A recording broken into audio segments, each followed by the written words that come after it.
Smash the options button to begin, because we're here on WRC10, going back into the daily races, picking up from the little teaser I left earlier, going on tarmac. So it's been a while. It might be one of the first videos, if not the first video, I'm doing here on tarmac. I know some of you guys have been requesting it. Yeah, tarmac on WRC10 does feel a little bit different from the tarmac on EA Sports WRC. So we might have to revisit this topic on EA Sports WRC. But for now, we're back here in WRC10 on the dailies. I did record this daily a while ago. It just took me a while to make this video here. But using this first run, which is going to be the fastest run, we can kind of use this time to kind of talk about some of the differences between racing on tarmac and racing on dirt. So there are some things that stay the same. I'm still left foot braking. I'm still kind of using that braking force to get some more weight over the front wheels, kind of load up those front wheels, get some traction. And speaking of which, I have a direct drive wheel via Logitech G Pro. If you're on a controller, if you're on a non-direct drive wheel, your experience might be different. But on WRC10 physics, the tarmac isn't really the most accurate. It feels a little bit wonky, but I do think it has pretty decent force feedback in terms of the outside tires getting loaded up and the steering feeling heavier. And what I mean by the outside tires loading up, right, is when you're taking a turn, all your weight shifts to the outside of the turn, right? So you get more grip on those outside tires, and you can kind of feel that through the force feedback. As you start turning, you can kind of feel the wheels start to get heavier, which means you're loading up those tires with more and more grip. And as it gets heavier, that kind of lets you know that, hey, you still have grip, you can keep pushing it harder and harder. So from that standpoint, the force feedback I like. The underlying physics themselves on tarmac just feels a little bit wonky, like they kind of just copy and pasted the dirt physics and just slapped a higher coefficient of grip on there. But generally, I still have a really good time on WRC in general, and even on the tarmac stages. So going through this tight little section here, I'll talk about it a little bit more in the second run.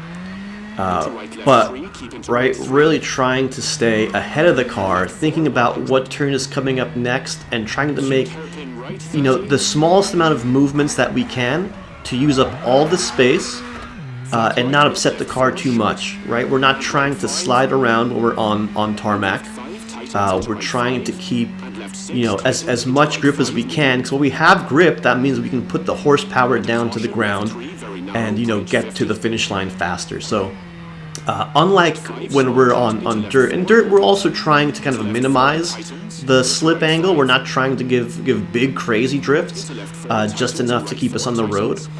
And here even more so, really trying to keep all four wheels in solid contact with the ground, trying not to drift too much. A little bit of slip angle here and there can be beneficial, but generally trying to slide around way less than we would be on dirt.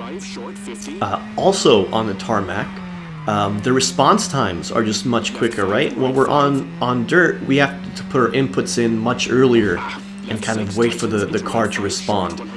Here, the response is almost instantaneous, right? So the inputs that we give the car have to happen way later, and when the car does lose grip, like right there, for example, the way it loses grip is much more sudden, it's much more violent, whereas on dirt, because you're always kind of sliding around, when you go into that slide, it's a much more smooth transition into that slide and out of that slide. So kind of the high-level bullet points of rallying on tarmac, right, is those inputs can happen later. You can feel much more force feedback through the wheel. You can carry more G's through the turns as a result of having more grip. And we're trying as best as possible to not slide around too much, keep the sliding to the minimum. Try to keep the tires, right, in solid contact instead of sliding around. So that we can put down the horsepower efficiently, get, the more traction we have, the better we can put down the horsepower, which means we can go faster. So, coming up here to the second run, which is going to be the fastest run, I'll talk about the map itself. Here in the beginning, pretty much flat out, just a tiny bit of left foot braking here to kind of get myself through these turns, just a very tiny amount, mostly staying flat, as little steering input as needed, trying not to slide around too much. Just when we feel ourselves going wide, we'll either back out of the throttle a little bit or just add a dash of left foot brake just to get that front end to grip the way we want it to. And all through here is just foot flat on the floor and just overlapping left foot brake wherever I need it. This turn is a little bit weird, and I just kind of eyeball it every time, backing off the throttle a little bit, on the brakes, back on the throttle, and lifting off the brakes. Making sure we're not popping off the brakes. When we pop off the brakes, the front end pops up and we lose all the traction over the wheels that we're turning, right? So smoothly off the brakes as well as on it. Here, trying to single radius this one as best we can. Always in rally, whenever we can do a smooth single radius across multiple turns, that's, usually the fastest option. Going through here, staying brave, we can really use the force feedback on the wheel to kind of see how much grip we have in those turns, and if we're running out of grip, just a little bit of slowing down to help us get around. In through here, unfortunately just smacked the outside wall there, but didn't really lose too much time there, if any. And now, getting to the narrow section, right? So, just good awareness of what's coming up.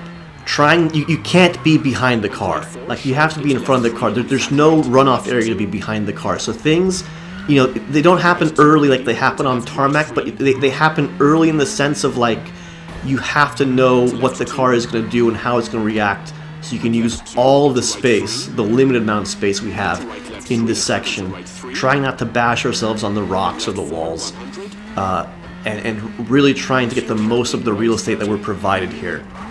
And once we're out of there, slowing down, a quick hairpin, flicking ourselves out, trying not to go, blow past that braking point, right? Whenever you have a hairpin, it's better to stop sooner than stop later, because if you stop too late in a hairpin, that means you gave yourself extra feet in the wrong direction, right? Because you have to turn around. So it's almost better to brake earlier on the hairpin than to brake late, if that makes sense.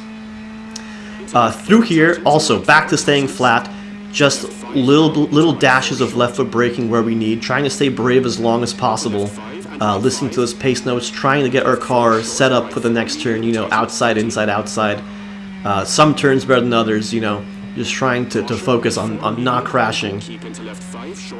Likewise here, a little bit of slowing down just to get ourselves through that turn after that, long uphill. And then back to staying flat through this section here. And as we come up into this little traffic circle, right, big brakes, trying to stay nice and smooth, trying not to lose grip and start sliding, right? We're trying to stay in control of the car. Trying to keep it nice and tidy on these tight turns. We can put down the power, get the good exit speed out of there, and then therefore get good speed on the little straights that come after them. And then the last section here, I don't have any great advice. I'm still doing the same thing, kind of left foot braking, trying to keep that outside, inside, outside, listening to the co-driver. I'm really just winging this last part. I don't have any good tips or techniques for this last section here. Just surviving. You're close to home, so don't get in an accident, because as we know, most accidents happen close to home, so avoid doing that. And just make it to the finish line. And let's see where that puts us. Well, spoiler alert. Yeah. So that was it. It was good to get back another daily trial after playing EA Sports. I really do like WRC10, and I really do like the helicopter view that it gives you in the replay, because you can really take a good look at some of the lines that you've taken, and you can kind of notice, places you can take a little better, a little bit faster, a little bit smoother. But I did leave this in because you can kind of see, like, there we had some slip angle, right? And sometimes a little bit of slip angle will help you. But mostly, we're trying to keep it nice and tidy, nice and straight, not sliding around too much, racing within the limits of adhesion. So right, that's something a little bit different racing on tarmac. Rally driving, you know, on dirt is mostly about racing past the limit of adhesion. So you know, you're constantly sliding, and it's about controlling the slide. On tarmac, you want to race within the limits of adhesion, right? A little bit of slip angle can help, but generally you're trying to minimize the amount of sideways action, so you can put the power, you know, down straight instead of, you know, wasting it going sideways. So through here, right, lots of being brave and staying flat as long as you dare. There are some turns in there that are, I think, like fours or something like that. You know, you do have to slow down just a little bit, but that left foot braking as you go into the turn, that will really slow you down more than enough, is what I found. And now, as we get into this little treacherous corridor of death, you can see we're trying to keep it nice and tidy, right? There's not a lot of room, but we're still trying to use all the room. You can kind of still see, right? We're doing outside, inside, outside as much as we can through all of this. And, right, trying to get ourselves set up, not being behind the car. Like if there's a turn coming up, you know, it's not that you turn early, but you have to know to put the inputs in sooner than later. Because if you're late, you know, there's no runoff area. So you just have to be really confident in your abilities here.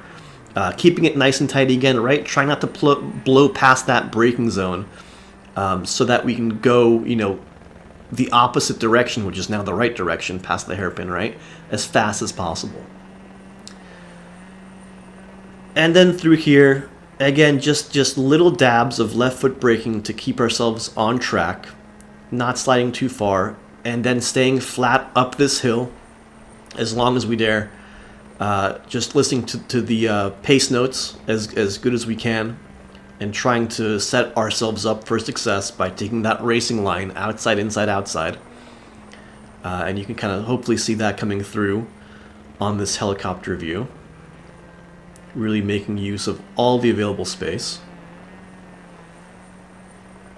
Keeping it tidy, keeping it smooth. You can see throughout most of this, right, very minimal angle we're taking through these turns. Trying to, you know, stay within the limits of grip. Coming up to these tight turns again, trying to take them nice and neatly. There, you know, I could have maybe had a little bit more rotation earlier, but we got through it still pretty quick. And then just getting ourselves to the end, following the same advice as before. Nothing new, nothing crazy. So, hopefully you guys enjoyed this little insight into racing on tarmac. I guess I do have to kind of make a video about this on EA Sport Tarmac Physics and kind of see how that compares. So we'll see when that comes up. I do have some other videos planned before that. Another EA Sports video coming up actually soon after this one. So I'll see you guys in the next one. Thanks for watching. Bye-bye.